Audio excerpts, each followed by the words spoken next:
રાજકોટમાં અસામાજિક તત્વોનો આતંક સામે આવ્યો છે। અસામાજિક તત્વોએ પોલીસ સ્ટેશનમાં સોડાની બોટલ ફેંકી હતી।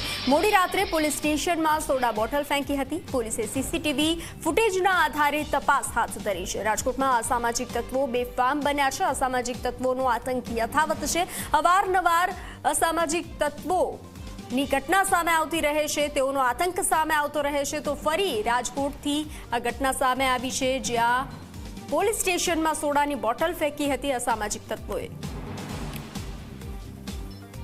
રાજકોટમાં અસામાજિક તત્વોનો આતંક સતત સામે આવી રહ્યો છે। રાજકોટના ગાંધીગ્રામ પોલીસ સ્ટેશન ઉપર જે અસામાજિક તત્વો છે કે તેમના દ્વારા સોડા બોટલના ઘા છે તે ફેંકવામાં આવ્યા છે। હાલ પોલીસે સમગ્ર મામલે તપાસ શરૂ કરી છે, પરંતુ અવારનવાર ગાંધીગ્રામ વિસ્તારની અંદર અસામાજિક તત્વોનો આતંક છે તે સામે આવતો હોય છે। ગઈકાલે પણ જે અસામાજિક તત્વોએ જે જીમની અંદર તોડફોડ કરી હતી તેમનું સરઘસ છે તે કાઢવામાં આવ્યું હતું, ને ત્યાર પછી આ ઘટના બની છે।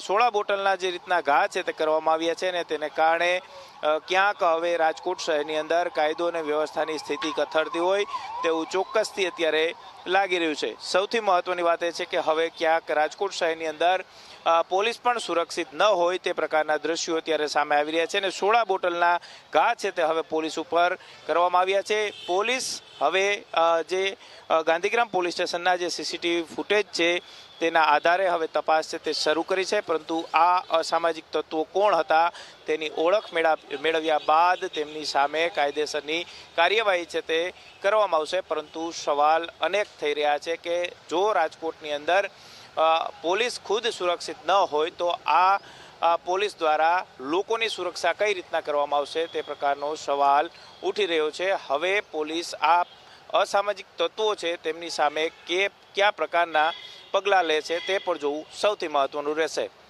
ગૌરવ દવે, ઝી મીડિયા, રાજકોટ।